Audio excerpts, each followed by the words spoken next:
Good evening guys, ito yung super typhoon. Nag-red alert kami dito. Sinalanta na kami ng malakas na hangin. Yung nagliparan na yung mga bubong doon kanina guys pagdaan ko, yan o.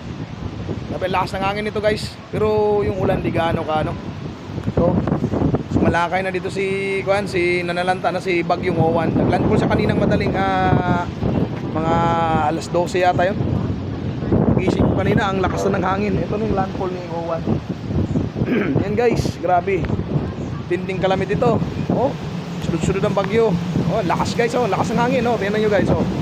Lakas ng hangin, grabe, oh. Malakas ng hangin, tingnan niyo guys, oh. Nagliliparan na yung mga napaka ngayon, maaga pa lang guys. Alas 8 pa lang ng gabi, pero napakatahimik na dito sa restricted post natin.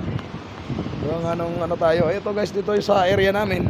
Sir, pakisabi lang, nandito ako dito sa neighborhood Charlie. Medyo naman dito. Clear and safe lang muna tayo guys. Once again,